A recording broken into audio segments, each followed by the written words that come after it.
My name's Magness, I'm a professional football freestyler.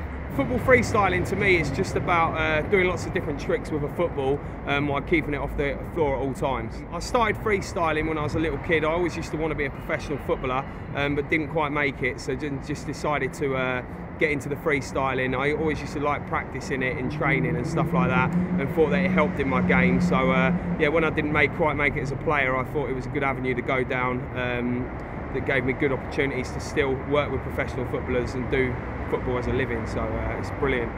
The things you're looking for in a good freestyling sequence is basically, it's just about, you know, control, ultimate control, no mistakes, trying to think up something new so you're not just doing what everyone else is doing, and yeah, basically just enjoying it. There's a lot of basic tricks people can start with. The simple stuff is always very important. Just being able to keep the ball off the floor without using your hands is one of them. There's still many freestylers I see now that are sort of, you know, very good at doing the tricks, but when it comes to controlling the ball, they're not so good. So I think it's really important to get the basics down before you go on to trying some of the more difficult stuff.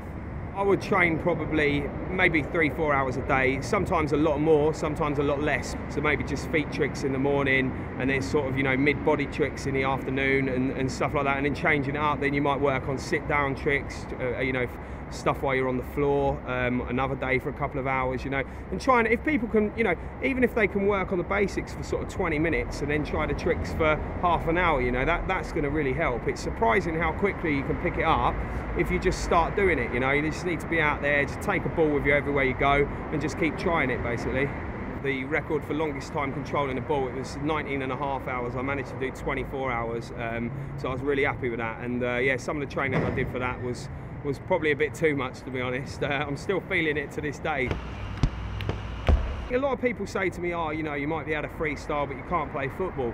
But to me, if you look at the best players in the world, that, you know, you've got Cristiano Ronaldo, Messi, you know, sort of players like Thierry Henry, all these players, if you watch them and you give them a ball, they can all do good tricks with it. So I think there's definitely something in there. And you know, players like Maradona, Gaza, people like that, they all had very good close control, and there's lots of videos of them doing tricks. So I think that it definitely complements it pretty well, definitely. The most important advice I would give is just to not give up. If you keep dropping the ball on a trick, don't worry about it, just pick it up, keep trying, and yeah, just never give up really. Just make sure you take a ball, make sure you got a good ball, good footwear, and just keep practicing. So all you got to do now is get out and practice. Look out in 2010 for PlayStation Freestylers competition to win some amazing prizes.